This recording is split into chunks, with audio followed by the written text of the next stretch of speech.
Welcome to the Armchair Pundits podcast. And it is a beautiful evening in London, isn't it, guys? Sounds like you want to drop a tune, bro. Sounds like Yeah, you want it to is. drop a tune right now. And tomorrow morning I'll be singing, In "Wake London, up, yeah? it's a beautiful morning." Yes, I'm a Liverpool fan that is from London, but I don't care. Before you start talking. You knew that was coming, in it? Yeah, of course. London. Should say it's beautiful over in the Merseyside there. Definitely a strange weekend this weekend, that's for sure. Hey, listen. Mm. At one point yesterday, I was not happy, so I'm happy how it's ended. But without any further ado, for those of you who are watching for the first time, welcome to the show. You might as well click like and subscribe now because you'll enjoy it by the time you finished. And leave your comments as well, please, because they are much appreciated. How you guys doing? How's your weekend been? Yeah, Busy weekend's one. been all right.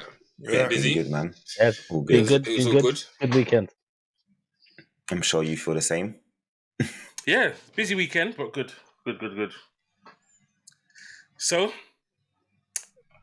Come on, we might today as well we'll start be with you, discussing go on we'll go through the games that we're going to focus on today. So we'll do Liverpool versus Brighton, Spurs versus Aston Villa, Newcastle beating Arsenal, Man United scraping a draw against Chelsea, and Man City finally losing to Bournemouth. To Bournemouth. Well, I feel like we should start with the Bournemouth game. You know that? Right now, that's all I'm touching on to this weekend. That and the Arsenal game. Tell me that you're biased without telling me that you're biased. Listen, I'm awake in it. I fell asleep watching that Man United game, and I'm awake now, so I'm Bro, it invigorated. was so boring, I'm not going to lie. Yeah, it was so not a boring. good game. It weren't, bro. It weren't. But anyway. But let's start off with a couple bits of happiness. So, Liverpool first. We did win, and You guys, we were you guys shocking. were lucky, man. Listen, we were shocking in the first half.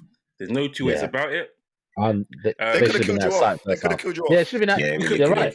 Bro, Yeah, we could have been 3-0 down at half time. Yeah. And Yeah. for those that have been telling people how good Kelleher is, and they still don't believe me, Yeah, I'm nice. telling Yeah. you, this guy is an excellent goalkeeper. He's not just a very good number two; he's number one quality for the Premier League. Yeah. So I was I'm happy dubious we when we had were him in talking goal. about James. I was Go on. dubious when we were talking about him in the beginning of the season. To be fair, because I haven't seen much of him, but you was kind of really singing. You was really singing for him, saying, "Listen, trust me."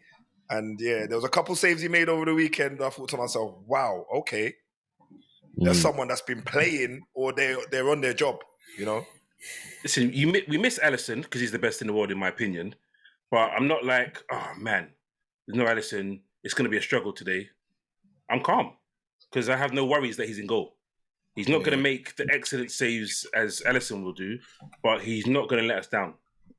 And he's going to make fantastic saves as we've all seen. But yeah, listen, I've got to give credit to Brighton because obviously we played them midweek and we beat them midweek, and it was more comfortable midweek with both our second teams. But they came out with a different energy, and the way they pressed us, you give them credit because they've got a team full of guys that are pretty much press resistant. And our press did not work at all. And yeah, like you guys have said, we could have been 3-0 down. Then going in at halftime, I'm fuming. And then I see Konate go down, holding his wrist after seeing Van Dijk step on it. And I'm thinking, as he's done his shoulder and his hand being stepped on. So I'm thinking, okay, it's not good. But as you guys know, I rate Joe Gomez highly. So I wasn't too upset seeing him come on. And Slot said himself, it wasn't even much tactical that he changed. The players themselves knew that they weren't winning their second balls, they weren't aggressive enough, and the press was all over the place. And they did it themselves. Yes, subs that came on in Jones and Diaz helped us. Jones again was really good. Made a difference. Yeah, it made a difference. Yeah. McAllister, last 5 games, he's been really off it. Something's not right there. Don't know if it was because of his injury or what, but he's just not playing very well at the moment. And Szoboszlai, as I keep saying, he's playing number 10 for us, but he's not a good number 10 at the moment. Everything else of his game is okay. Listen, you The rest say of his that. game's okay. Yeah. Yeah, you say that, but he provided Salah the ball to get the goal in the No, number that 10 was Jones. position. That was Jones. Was it? That Was was it Jones. actually? It was He Jones. was off by then. It was off by then. That was Jones. Okay. So I've- listen, he's pressing, his physicality is all good, but he's playing number His 10 end for us. is he's His got an end product engine. is poor. Yeah. But I keep saying this to you, James. That he's not. You didn't buy him as a number 10. That wasn't the intention when you bought him. Yeah, no. So, Well, like, 1 week he's the Hungarian Steven Gerrard. Next week he's the Hungarian Jay Spearing. Like, 1 year, you mean? And it's not that bad. He's not that bad. Jay Spearing struggled, bro, to run. Massively. But you know what? I was No. thinking, in the first half, Canute and Van Dijk, I don't know, bro. They didn't look at it. Like, even when I'm not too sure who was running through. Van Dijk looked like he was on Van just Dijk a jogging thing. He wasn't even trying to sprint. But Van Dijk doesn't sprint, though. When do you see Van Dijk sprint, bro? Bruv, the guy was gone. Van Dijk doesn't sprint. We saw that against Arsenal when Saka scored. He doesn't sprint. He does things in his own pace, and usually it works. Every now and again, you get a highlight of Van Dijk. You should sprint. Yeah, come on. But no, second half we turned it around, and they did something silly. Estupiñán didn't learn a lesson. You don't upset the crowd. Listen, you get into a fight or a scuffle with any Liverpool players at Anfield, you're just signing your warrant. As soon as he did that, Trent started smiling at the crowd. And when they saw him smiling, the crowd knew what time it was. They all woke up. And from that moment onwards, it was fire. And we scored 2. It's fortunate to score 2 goals in 3 minutes. That's not what it's meant to happen. But we've done it so many times in those circumstances where we just flip the switch and then you score goals like that. So listen, it happened with Arteta when he went after Klopp. It happened with Lampard when tell a lie, when Lampard did it was an empty stadium. So let me not lie there. Happened with Arteta though. So yeah, man. If 2 minutes or 3 minutes is all we need to win a league, I'd be happy because I'm asking myself a question: Are we seeing the best of Liverpool now, or is there more to come? Because we don't know yet. We don't know if we're going to get better because we still got to see the best of Klopp. It's still a learning process, isn't it? I don't think this is the best that you've got. I don't. No. It really pains me to say it because I've got a good friend that's a Liverpool fan and I can't stand him as a football fan. Really can't. I really can't. If you, it pains me to say it, but I have to carry it. But the way that if you can play the way that in the second half how you played in the first half in these games, then you could be a problem. And if you could clean up some of the mistakes, because then it's even you're going to be even more of a problem. I do think that with the amount of football that have been played this season, there are going to be some twists and turns in this league, and we'll find out over the Christmas period. I'm not going to say that you haven't played anyone because whoever you have played, you have done well up against, apart from Forest, but look where they are at the moment. So you can't really knock that. But yeah, I think that you lot are just at the moment you look like a team that are cooking, and it, as I said, that was very difficult for me to say.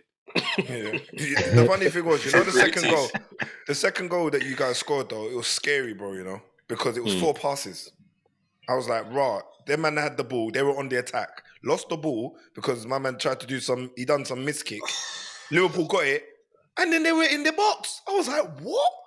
A couple man got beat, and next thing you know, Salah's cutting on his left. I'm thinking, so you guys didn't watch the tapes. You let him come inside, pause, and then shoot. What? Bro. Now, to be fair though, Estupiñán was tired, brother. He finished, bro. He didn't have time to be thinking about it. He got a warning. He got a warning before that though. Salah did the same thing to him earlier. But he had backup. Someone closed the distance. Salah tried to shoot the goalkeeper as well, and he flopped the kick. He flopped the thing. But he got the warning, and so they left him 1-on-1, and you do that at your peril against someone like Salah. Yeah, that was vintage Salah, boy. That's the Salah that was on fire, top goal scorer first season. Those kind of finishes there were just every weekend. So if he gets that back into his game, boy, it's going to be a problem. I So think that this, I still think that Liverpool's still in a learning process with Slot, yeah. and I think if they can maintain this to the end of the season, they're going to be thereabouts. But next season, that's when you're going to have to start to see what's going to happen when he's put his stamp on it and he's designed his product. Because right now they're looking good. First half, ain't gonna lie, you lot were blitzed, but again, 3 minutes, turned it around. Then from time the first goal went in, which is obviously a bit lucky, you could only see Liverpool going on and winning it from that point. I think at that point, Brighton seemed like they was gassed. Yeah, they used all their energy in the first half, bro, all of it, and they had to punish Liverpool for that. But when I watched the second half, and it was looking like it was going to be a bit end to end, and at that time it was 1-0, and I was thinking, you know what, I could see Liverpool scoring. And after I said it to myself, you look, went and scored. Yeah. All right, it's a bit fortuitous. I'm talking about Gakpo's goal. It's fortuitous, yeah, but 100%. If Nunez gets a touch on it, it's a goal, innit? He scores way. anyway. Either way, it's a goal. Yeah. You hope so. I don't know. I was gonna say if he got a touch onto it, probably wouldn't have gone in. No, I have no problem with Nunez. And I have no problem with like Nunez. He just doesn't finish when he should. But Salah at Anfield, 132 goals and assists in 132 games. Them And I think stats someone are told crazy, me bro. since the start. I haven't double checked this one, but apparently since the start of last season, 55 goals and assists. If that's true, it's mad that he wasn't part of the Ballon d'Or list at all. If that's true, I'll fact check it at some point, but it's mad. Ballon d'Ors are fast. Ballon d'Ors are fast. We need to sign that contract because if Salah leaves at the end of the season, then these guys are on a matting. They're gonna have to replace him, bro. It all depends if he at the moment. Replaced, really. He can't be. At the moment, Can't replace that. At the moment, he seems happy, and I think that's what it's all going to be about at the end of the day. If he's still happy, come towards the end of the season. It seems like the ball is in the court of FSG for all three of our guys. All of them have come out and said they want to stay, pretty much. So that's why everyone's confused. But I guess that's a story for another day, because we're not the only team that won. Yourself and Leon are happy guys today. Very good victory. Leon, you were there, or Daryl, do you want to start? Daryl can start this time. I can start. From what obviously I wasn't able to be there today. Watched it on the TV. It's a shame I missed out on a good one. I'll be honest with you. Busy weekend. Party events going on with the family. And looked into the game. Saw that it was 0-0. Then Villa score 1-0. I said, you know what? I'm not even focusing on this. Villa 1-0 up. Villa 1-0 up away from home against us, and I'm like, you know what? Typical Spurs fan, though, you know. But gave up 1-0. I say I've had enough.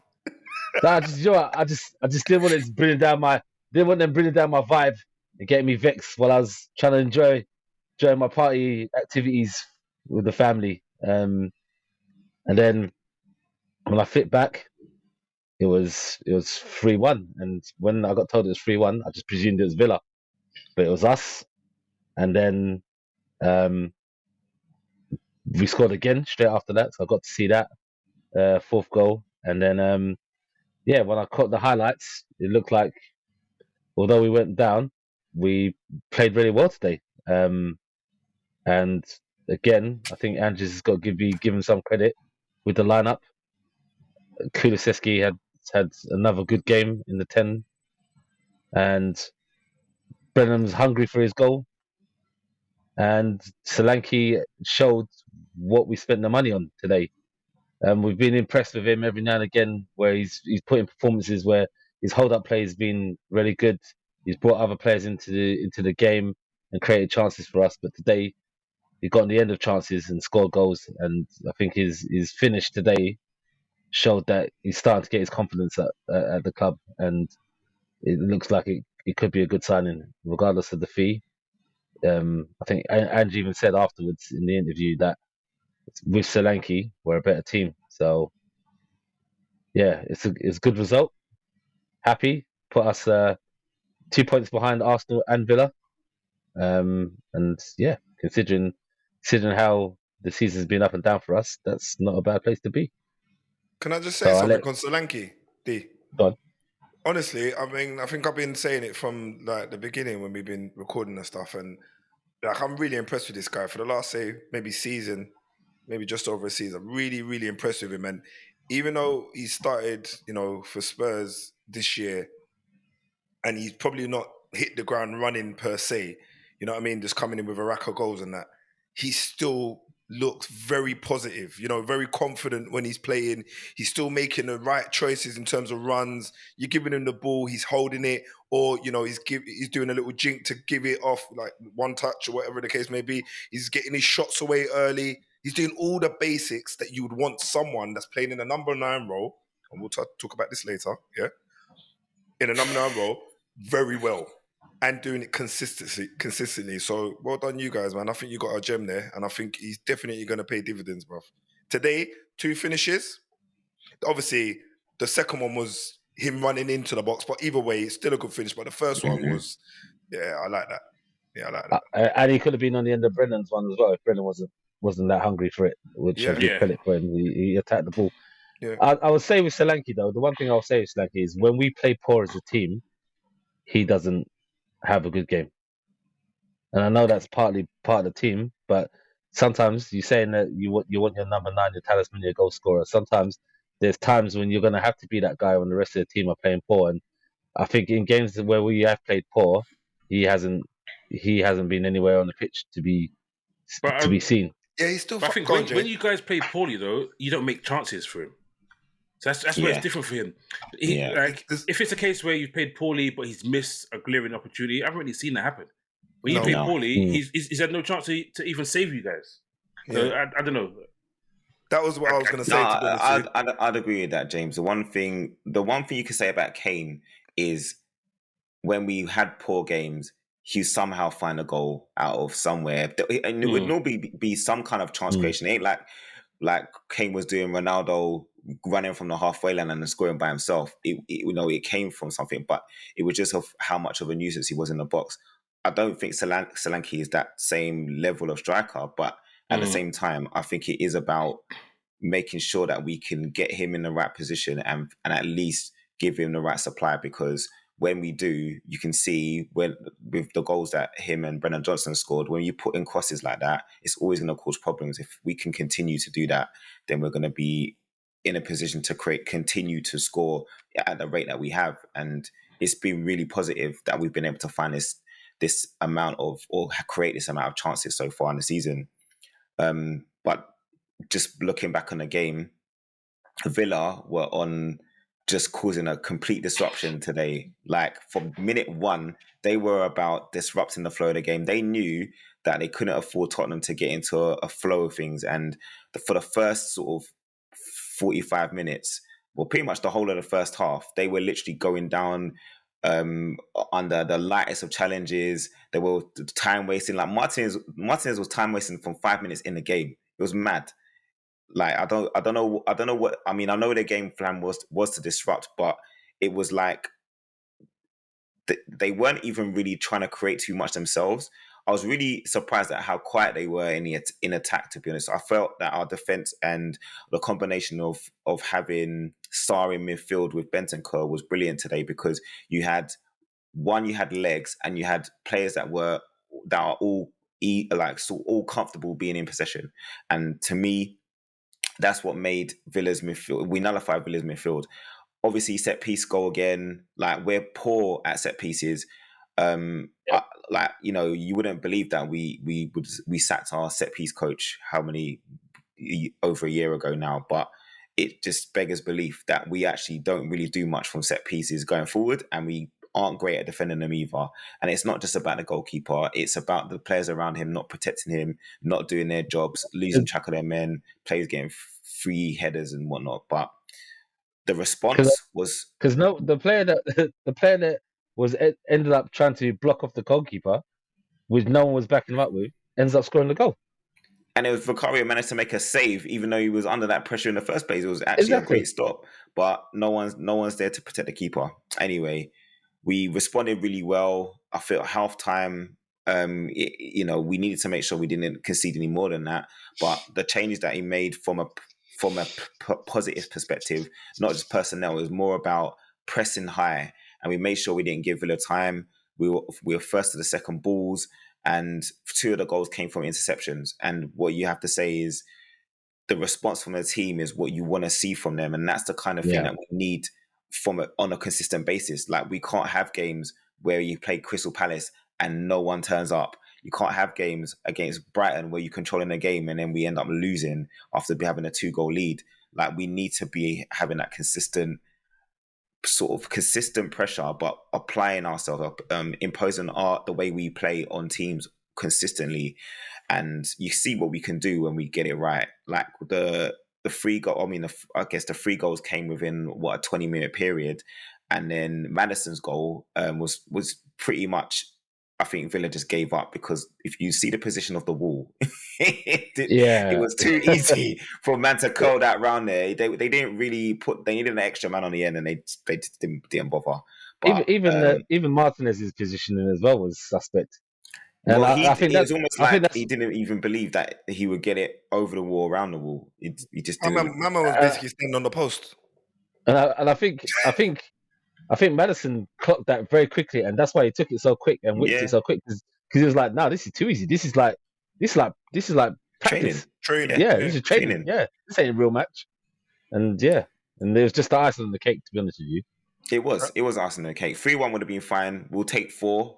We needed a victory today. We knew Villa was going to be a tough game, and it was. Even the scoreline, it was obviously very much, it sounds like we actually destroyed them, but they held their own for large periods of the game. There's only that 20-minute spell where we seem to be able to do under Postecoglou. We have these little spells of like 20 minutes where we can just blitz teams, and the high pressing, like everyone was engaged, everyone was sticking to their duties in open play, and you have to give credit. There's a couple of concerns with injuries, one with Richarlison again. He obviously set up a goal and got injured while doing it, and Romero, who went into a stupid challenge, he sort of saw the red mist and just went in, injured himself. So hopefully he's not going to be out for too long. But yeah, we move on, and hopefully we can hit another run of wins going forward. Hopefully not. Quick question, Lee. What was the mood like in the stadium after the first half? Because I know you said that it was a little bit kind of, It booed. I heard boos from the TV. There was a few boos. There's always a few boos where I think people were more like, the performance of the team wasn't terrible, but it was more about the ref not controlling how Villa were. It was more about the referee not controlling how Villa were disrupting the game. It was obvious what they were doing, and the time wasting, not addressing players taking long to do things, players going down over proper soft challenges, like soldier bodies just dropping on the floor. As soon as they felt any sort of contact, they were just falling over. It's like Serie A in the 90s. That's how bad it was. But in the end, we didn't really feel in the stadium as fans that we weren't going to create chances. We did feel like we were going to create chances. We had possession, as we most of the time we do, but it was just about getting those finding that cutting edge in the final third and people making the right passes. And once we did that, we got the goals, and it was fine. Like, there was very much the second half. Once we got that early goal, which was really, really needed, the equalizer, like the atmosphere completely changed, and everyone was just on it, hyped. So we just 12-man job. Yeah, man, it was. It was. Do you know, it's like you said, like Leon said, when we have those moments of blitzes, it's all about taking those chances when we have those moments and getting those goals and putting the game to bed, or getting control of the game like we did today. And if we can do that on a consistent basis, then we have a chance of being higher up in the table. But if we don't take those chances in those moments, games get harder for us, and then those are the ones that we let get away. Mm-hmm. Well, it seems like Ange picked the right team for this game, innit? As you've already said. Well, he needs to do that every week. Yeah. None of this experimenting with 2 10s, bro. Well, That he learned his nonsense, lesson. man. But he was quite ruthless. Yeah. He was ruthless with his substitutions, but he's done that his last 2 home games, really. Yeah, He was he's quite ruthless. yeah. Yeah. Had to. So you got to tip your hat to what he done. Taking off Son and then Richarlison has made a difference. Yeah, Son was upset because he was having a good game, but he just come back from injury, man. We can't afford to lose him. Yeah, but 55 minutes is too early, though. For me, 55 Bro, minutes. he just came back. He wasn't I know, like but he got 55, he played bro. he had a sub appearance, bro. He came straight back. 55 minutes is all we needed, and And it's fine. there's a second, is effectively the second injury in a row, really, as well. Mm-hmm. Because he came back from injury the first time, And then got and injured then kind again. of got injured again. So you've got to He was protect Son. disappointed. I can see why he's vexed. It He was was having a really good game. He was playing well. 1-1, right? He That was only played well. 1-1. That was 1-1, right? It wasn't 2-1 yet. 1-1, and he was playing well. Yeah. That's the reason. Yeah, and But his captain. If you want your captain to be disappointed for coming off, but at the end of the day, at the end of the match, you see him with the rest of the players and stuff like that, and all he cares about is the 3 points, like us as fans, and he wants to win. So he was upset at that moment, but after the game, the result was good for us, and I'm sure he's happy now because that's what you expect from your captain. It's the perfect result because you've got Ipswich next, which I know you guys will say it's a kind of team you probably slip up against, but I don't think you will. But it's obviously you got Man City after that. So that's after international break as well. Yeah, that's a banana skin right there. Who's a banana skin? Man City? Yeah, Man City is normally 3 points dropped, bruv. Or 3 points lost. It's not a banana skin. We hopefully a banana skin for them. Because we have been in the past. Oh, no, not just banana skins. I want to know, were Ipswich banana skin? No. Who? City. I'm confused. City. I'm confused. Bro, you can't call going to Manchester City a banana skin, bro. It's away from home. That's usually, as I said, that's usually 3 points dropped, bruv. Yeah, you never know. After you beat them in midweek of I know they had their weekend side, but you never know, man. Bro, they had one week and played. It wasn't a week, bro. And he played well. I didn't say it's weak, but come on. You know what I mean? When he said he doesn't care about that, but we know Pep's a lot about it. His Peps are proper. Yeah. The top shots were playing, bro. Let's be honest, man. Charlotte. Yeah, I well, you never know in against City what, because you are kind of a bogey team. A bogey team for them, yeah. You do turn up against them, as it showed in the cup. Hey Bev, why do I feel like you're avoiding talking about your game? Bro, you can talk about. I'm not avoiding talking about nothing. I don't want to talk about Spurs. I'm trying to participate. Oh no, hold on. Is it at this point in the point, everyone, if you're new to it, we do this thing where you say hands up if you got a point this weekend. I've got more than a point. We've never done. Have we not done that? We've never done that before. We've never ever done that before. That was so distasteful. I'm so sorry. Okay, I see what's going on there. I get it. Listen, you want me to go viral with it? You want me to say something to you? You want me to? I've been following you for about 9 weeks straight. I'm getting something out of you one of these days. You can try. You're the only Arsenal fan I can't break down. You're the only. No, bruv, I live here, bro. You know what I mean? You can't live here rent free, bruvs. Don't work like that. Yeah. What? So you want to talk about the Arsenal game now, right? We don't want a summary, please. No, thank you. Please, no, thank you. Yeah. Extended version, please. We'll have the extended version. You get the not the short highlight. Boy, that.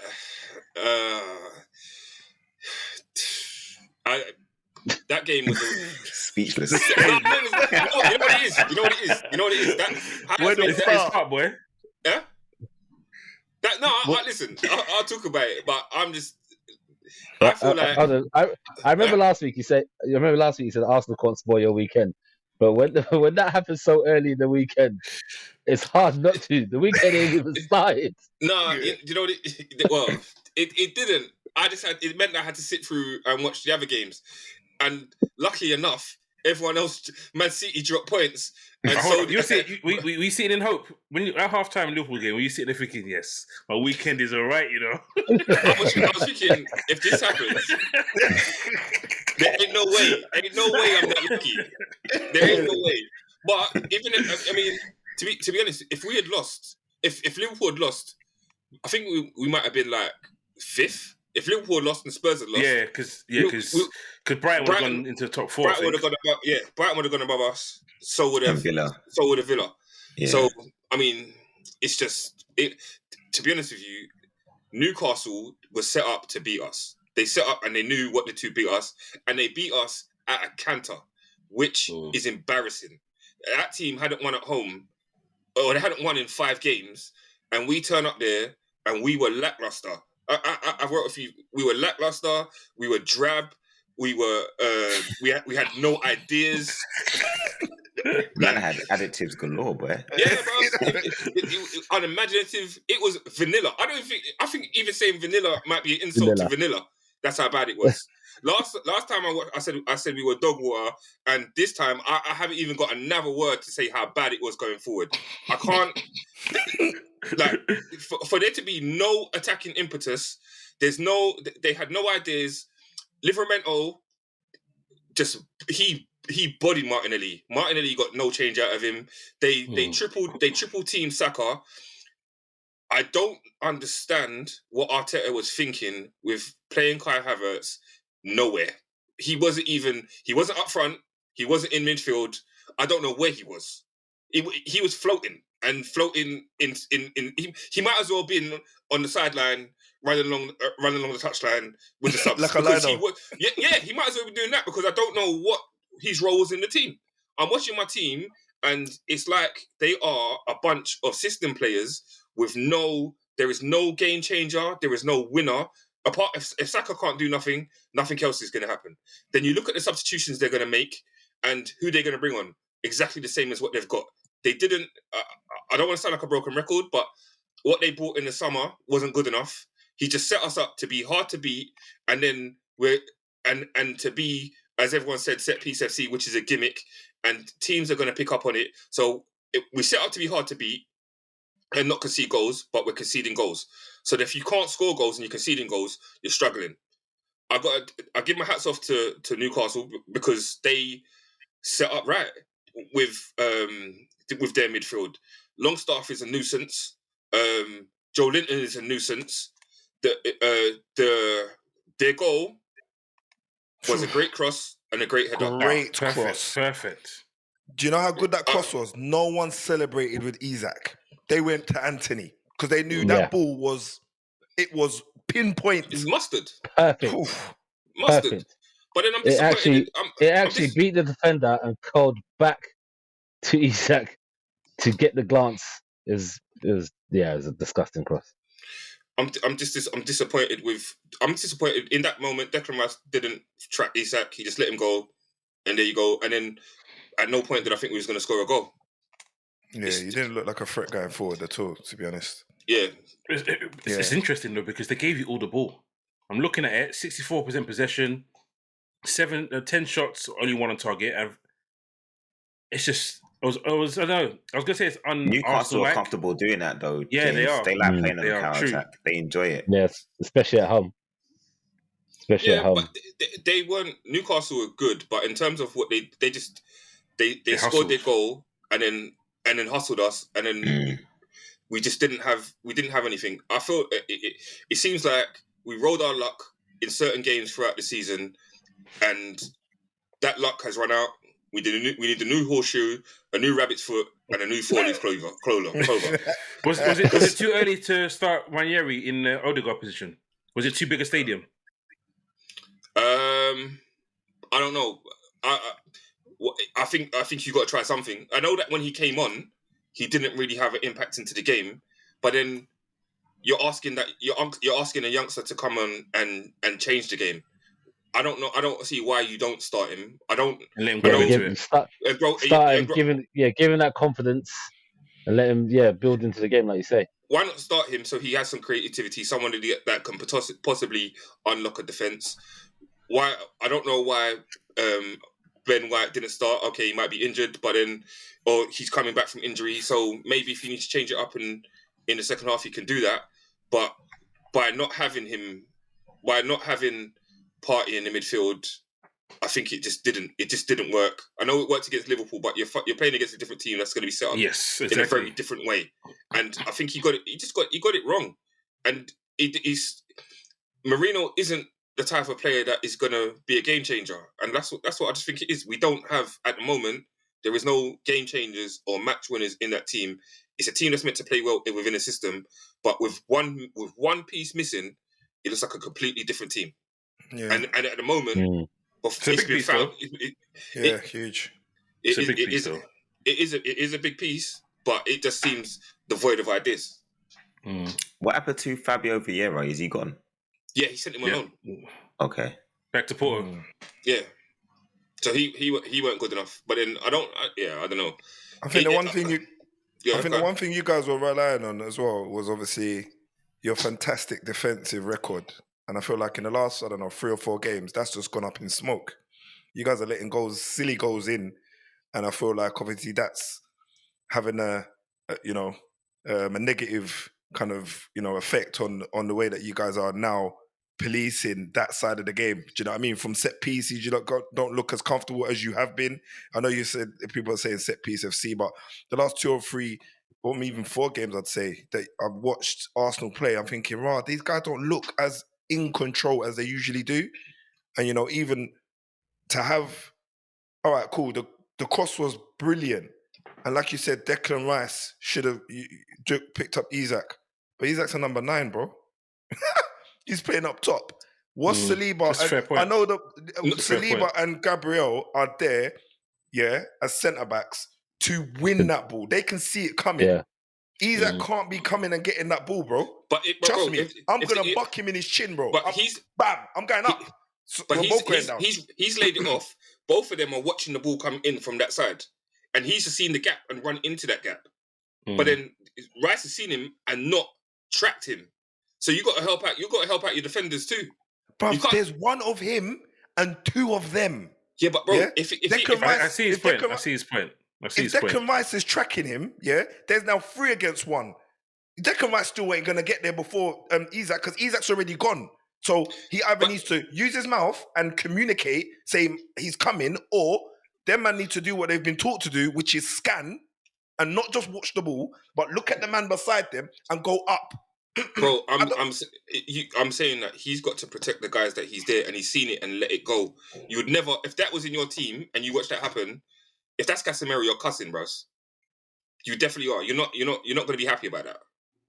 I'm going to look at my centre backs. If he's a number 9, I'm looking at my centre backs. I hear you, bro. I hear the point you're making, but as a centre back, if they literally have to mark one striker between 2 of them, one of them has to deal with it. One of them should be tightly marking him, and the other one should be covering. That's how it should work.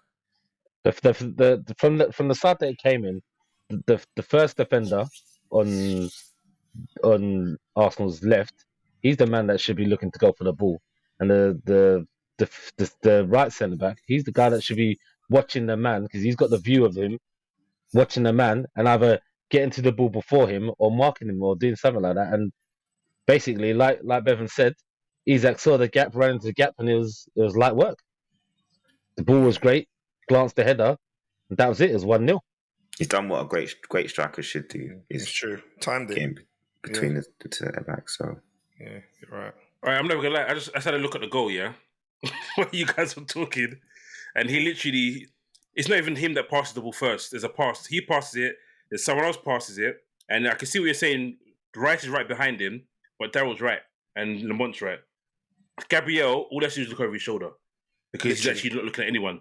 In front of Gabriel, you've got Arsenal player, and Isak behind him. So all he has to do is look at Isak, and if he moves on to him, he covers it. So I think you're right. The centre back Gabriel mainly has messed up there.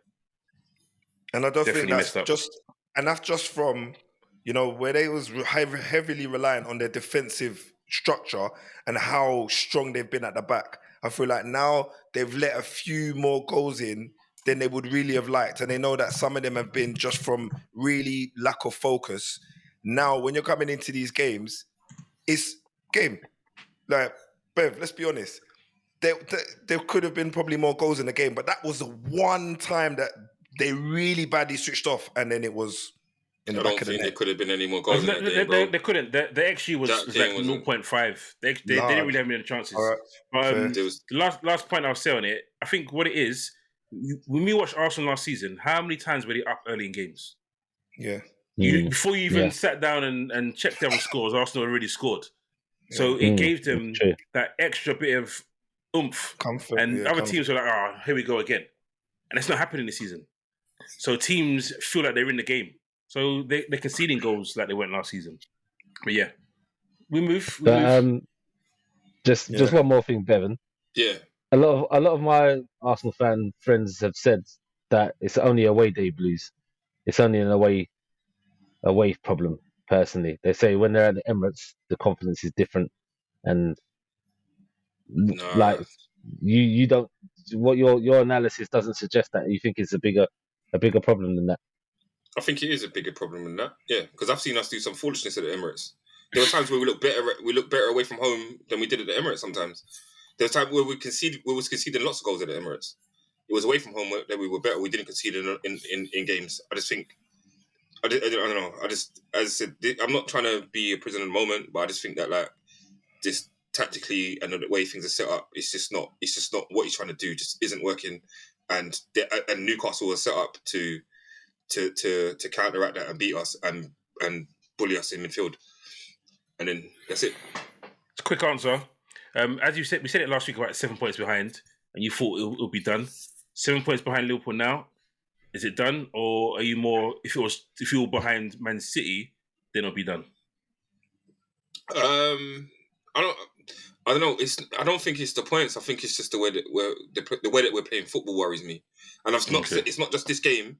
So I'm not just reacting to this game, but before this game, I've said you've been saying I've not been comfortable with how we've been playing football, and something has to change in order for me to say, you know what, I feel comfortable. If we're there or thereabouts, if we're like 3-4 points behind when Odegaard comes back, then we can see something. And then when January comes, he needs to have something in the bag to try to get us over to get us to push on. Okay. Yeah. Over to you, Mats. Talking about January, I wish it was tomorrow, bro, because I can't take much more of this. My blood pressure is all over the place. No, I'm going to be honest here. Going into this weekend, I thought to myself, it's going to be another weekend. United lose and whatever else. Chelsea have been, we spoke about it on probably one of the earlier pods. Chelsea, if they bring it together, one of you guys said it, a couple of you guys said it, if they come together as a squad, everyone is going to be worried. And the last couple of games I've been watching them, going forward, they're looking very problematic, for anybody that's got defensive frailties, yeah? United being one of them, already when I was coming into this weekend, I was worried. Game starts. I'm looking at the squad. I'm thinking to myself, okay, I need to see what tactic Vinicius is kind of, instructing these guys to take. And he's gone with the same kind of tactic that he went in the last game that we had. And I think even the game before that, where we decided not to do a high press, which I was thankful for, because we're not built for that yet. We just can't do it. Like, nobody in the side has got the ability to do that. So we didn't do that. And I was grateful for it, because if we did, I think it would have been a very big scoreline. We didn't do that. And we managed to win. We let the centre-backs have the ball and come up as high as they want to come. And if they went left or right to any of the fullbacks, we then close them out and try to win the ball from there. For me, it worked. Was I happy with today's performance? I really don't know. The first half, I thought to myself, is today going to be the day where we're going to really take a grip of it? Because we went into the first half, ended the first half 0-0. So I said, all right, we're still in the game. Højlund looked like he was at it somewhat. He was having a battle with both Colwell and I think even James at times. He was having a battle with them. And, I feel like it was a 50-50 battle. He's winning some, they were winning some. I thought all it's going to take is a little nick round the side from Bruno and he's in. What happens in the second half? He's in. He goes round the keeper. Højlund from last season, guys, he's not going around the keeper. He's gonna get clunky, and he's probably gonna go out for a goal kick. He goes around the keeper takes him down. You know, like sometimes, yeah. I'm just gonna pause for a minute. You know, like sometimes you wish you didn't have people at your house. I'm not gonna look at anybody on the screen at the minute, but I wish I didn't have some people at my house because they're shouting out, "He didn't touch him, bro." How many angles did I say we have in the beginning? In a couple pods, 600 camera angles. You can't see that. Listen, anyway, I already said if they didn't give that as a penalty, you was gonna see a different monster today, guys. You Completely. did promise that. Herbal tea You months, did yeah? promise that. Bro, Herbal, forget all of that. What happened, bro? Listen, anyway. The Friday months, bro. But trust me, yeah? My brother wants his save it for another day. Anyway, Bruno steps up. I was confident. He slots it. Can we build from there? Was all confident. Yeah, It was like the odds were unfair. Sanchez To be fair, he missed his last one. He missed his last one against Sanchez though. Last season. Did he? He missed it against Sanchez. Yep, he missed it against Sanchez last season. Okay. Yeah, but like we said, you know, Bruno doing Bruno stuff. You know what I mean? He's not frail and gets injured every second like some man and can't play and So he slots. Right. What's his name? What was his name again? Who's frail? Was it Odie Freud? Is that something like that? Odie Frail. He's frail. Odie Frail. Are we doing that thing again? We just say random stuff. Are we doing that again? I think we are. I think you'll find that he's not injured all the time. Anyway, talk about your team, man. Yeah, I'm trying to. Talk about Bruno. You're interrupting. I'm trying to. And he's goal. You're going. But I'm pretty sure. Yeah, I'm pretty sure today, if Bruno doesn't play, we still get at least a draw out of this game today, and that's coming from a standpoint of everyone looked like they were interested in playing going forward. The only thing that I was a little bit conscious of is that we still don't look like we want to put the ball in the back of the net in open play. We had a couple of chances with Nacho. We had a one chance with Rashford. I think he cracked it off the crossbar. I think it hit the crossbar. Yeah, that was tough though. It's tough, but it was a weird angle. No hard. I just feel like he was a bit lazy with it though. Yeah, like there was no like his technique wasn't right. Like is leaning back, side footed.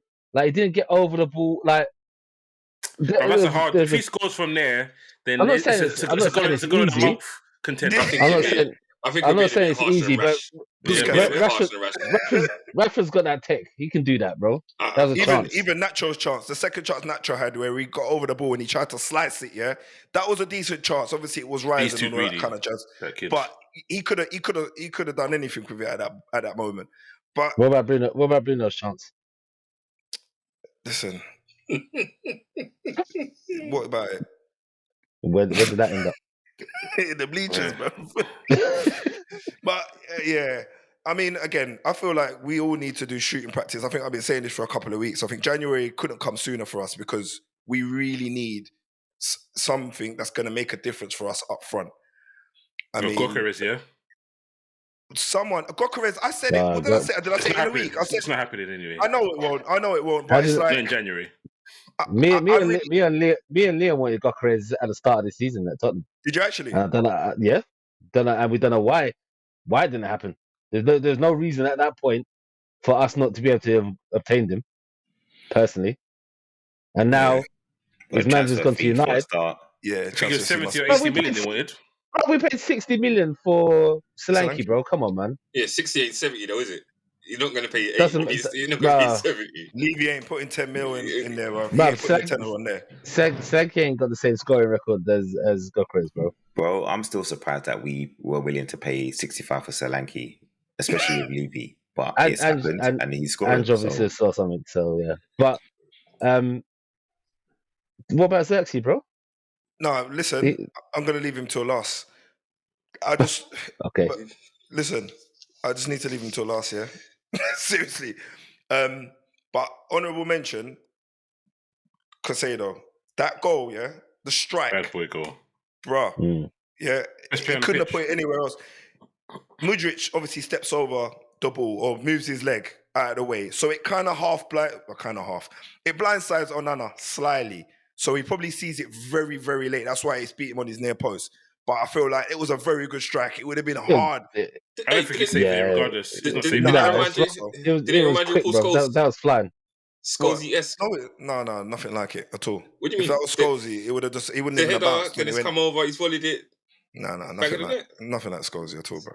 All right.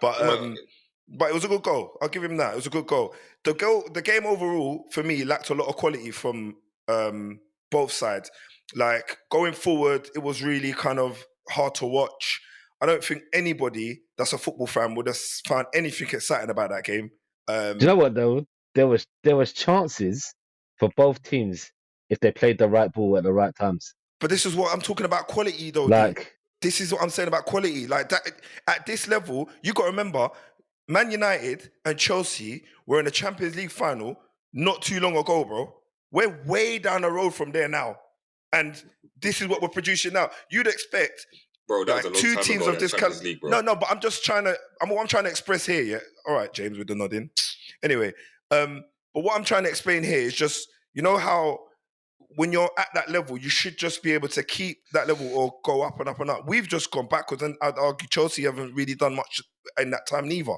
So now you got to say to yourselves, like, really, when you're going to be playing a team of that caliber, you want to be able to step up. Everyone galvanized. Everyone's going to be, it's like a cup final again. That's what I was getting at. Do you get what I mean? When United play Arsenal or Liverpool, we're expecting us to really raise the game and step up. I mean, that's a boring game from both sides. So I think everyone needs to look at themselves in the mirror and say that weren't good enough.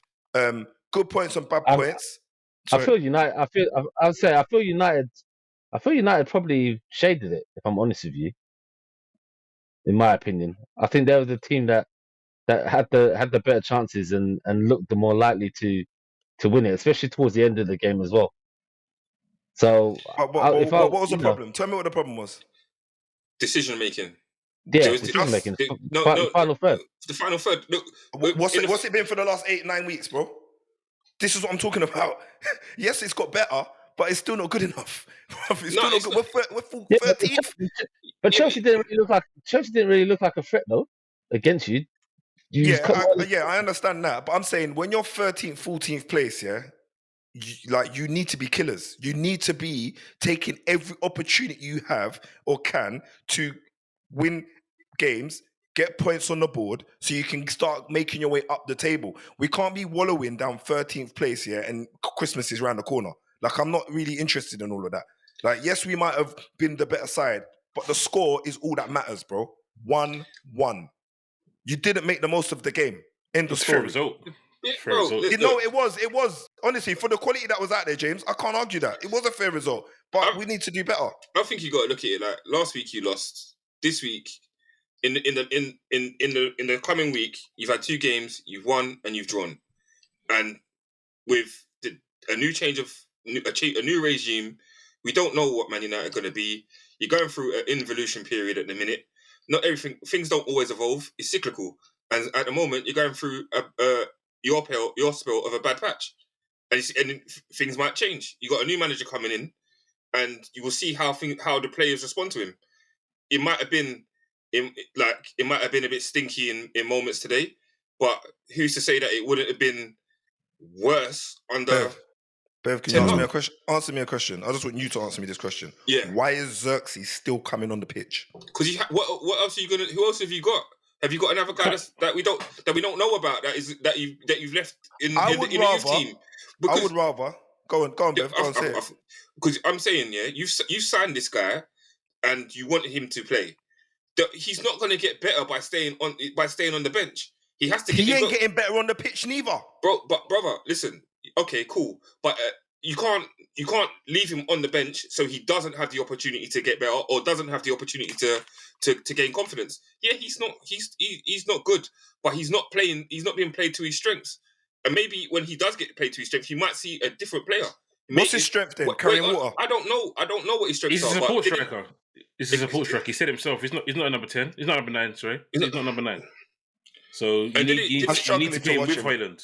Yeah, I know. I struggle to watch him play though, man. I really do struggle, man. Because for me, when you're a footballer at any level, at an elite level, you should be able to play football at its basic form. And I don't feel like he can do that. Even when he came on for the last 20 minutes or whatever it was, he just doesn't look comfortable. And I don't know if it's a lack of confidence or Probably he is. doesn't feel like Part I of can't it really. definitely is confidence.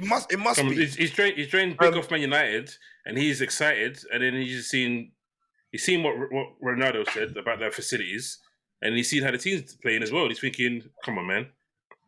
I think you're expecting a lot from a guy that is coming to a bad situation. No, I'm actually not expecting bro. nothing from Xerxes apart from just play football. That for me is not a lot. That's what he's getting paid to do. He's getting paid to come in and play some football in a team. He's not doing that in a minute. Every time he comes on, I don't feel like he's making he's not bringing anything positive or nothing's changing when he's coming on. So for me, that is a pointless substitution. I'd much rather, us put Maserati as I call him, up front and get Amas on and put in left back or right back. Bournemouth Man City now. I'm just saying. Crazy. That's what I'm crazy. That is absolutely crazy. What are we doing? No. What I'm saying to you, Bevan, what I'm saying to you, just talking about football fundamentals, Maserati, since he's come to United, he's played left back, right back, and even for some unknown reason, they put him number 10. Number 10, yeah. But he has been consistent in every game that he's played in. Yeah, he's done the basics. He's passed, held the ball,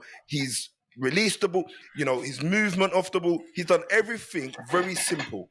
That's all we're asking for.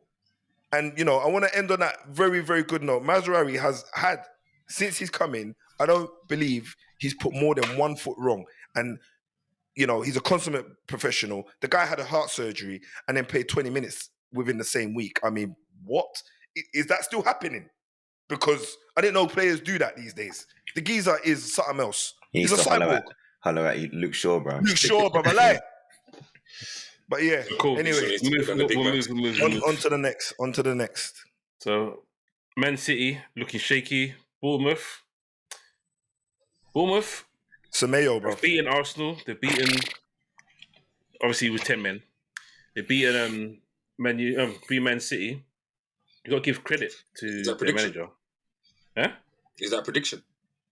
They've beaten Man United. Oh, sorry, my bad. They've beaten Man City. That was hard.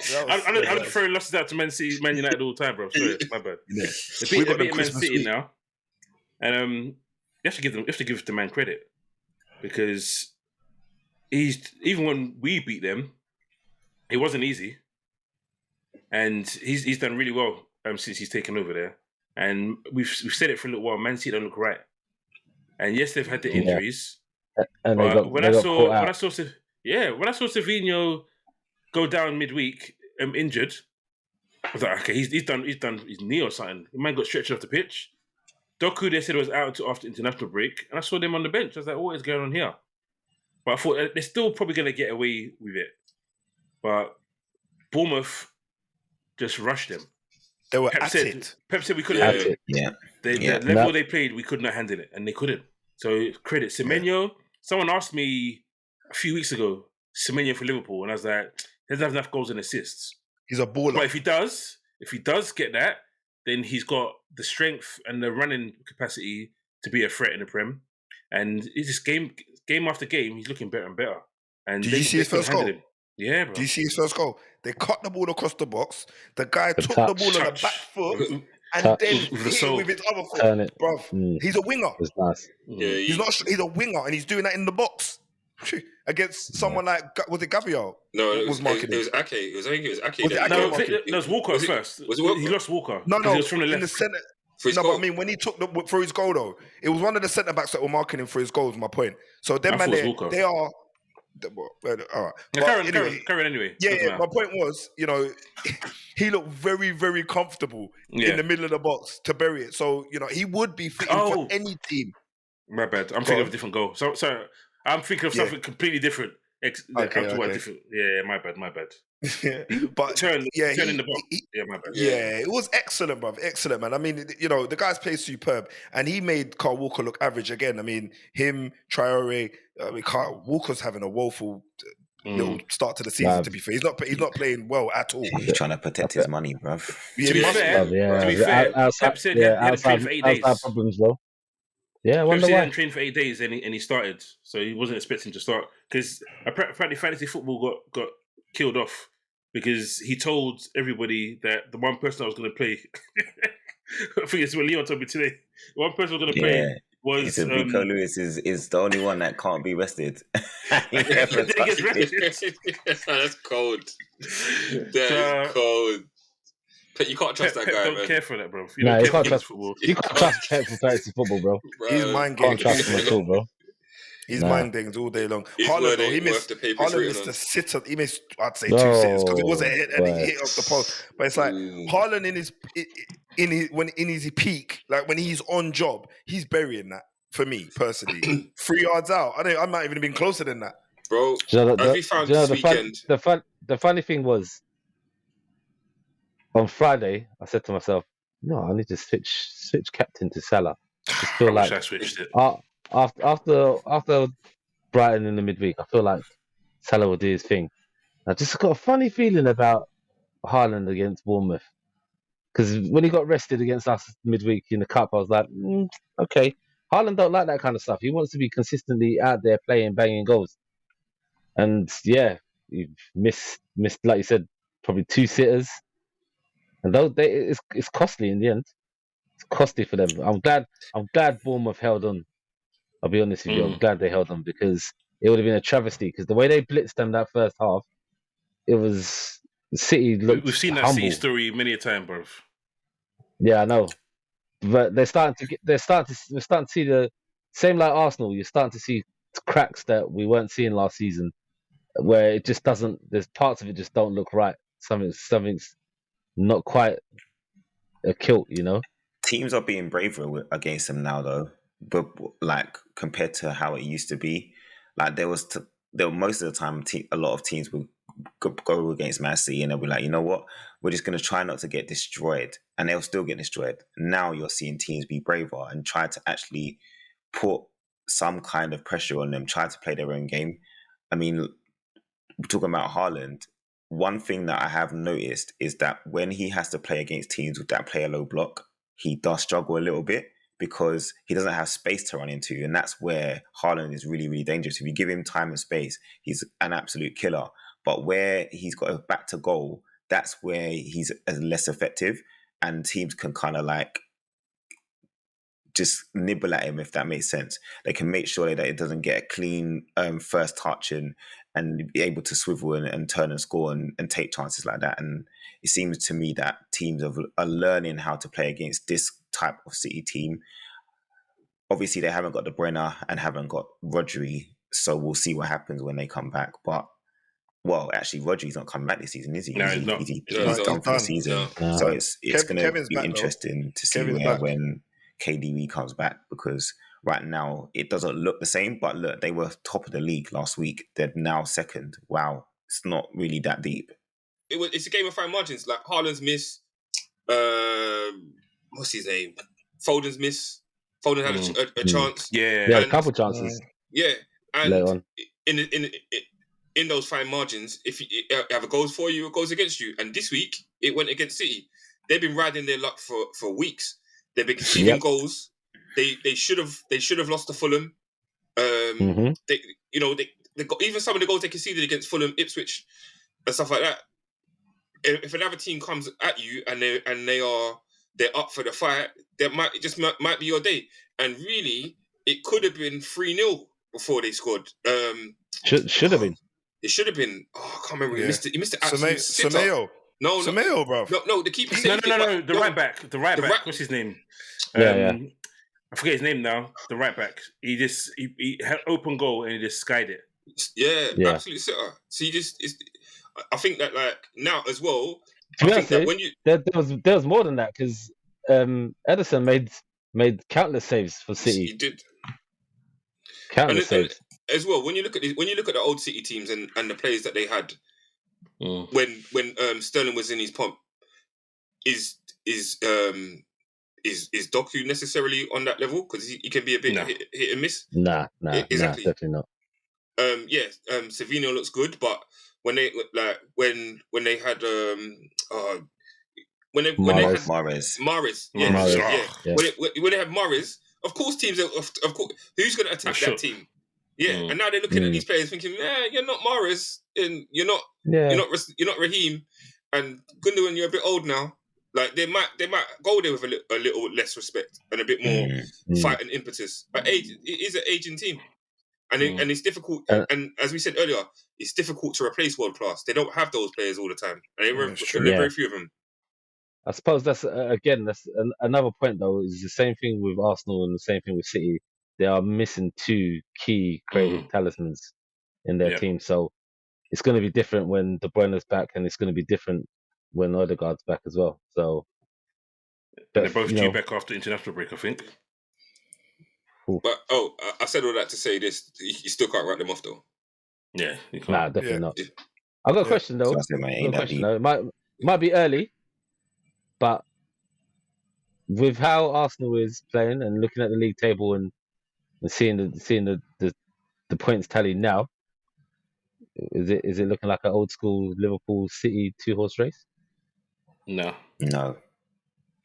I think there's going to be I think Arsenal was still in it, and I think there's more. I think the top teams will drop more points than they have done in previous seasons. Like I said last week, 7 points over the last few seasons.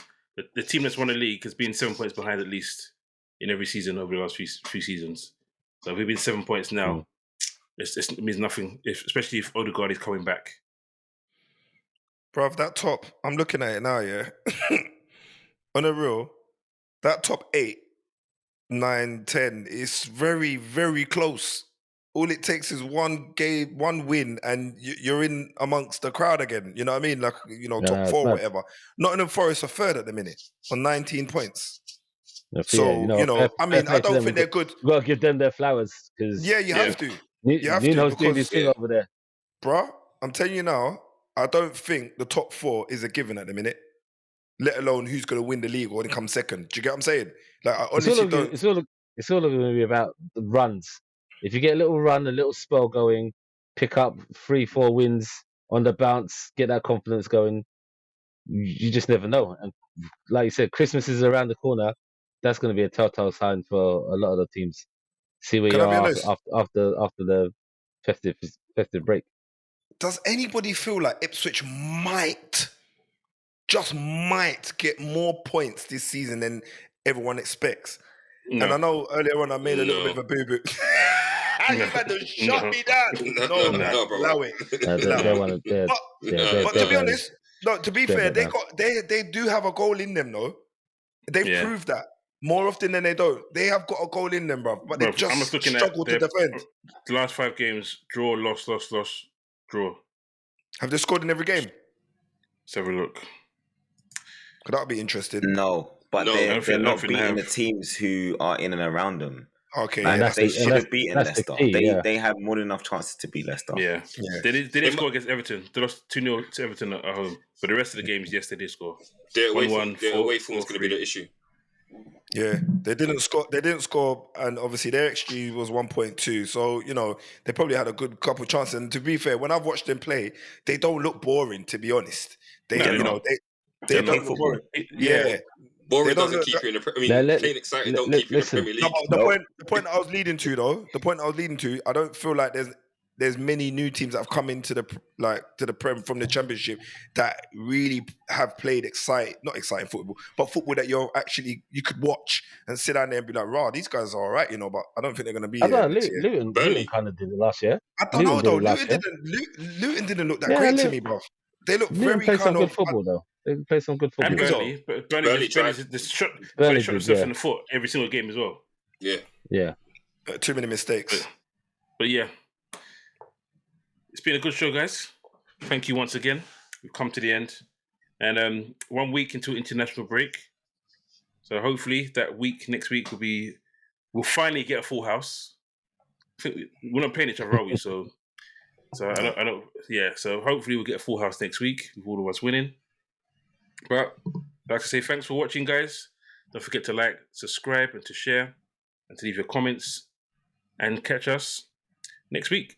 Take it easy. Peace. Laters. Peace out.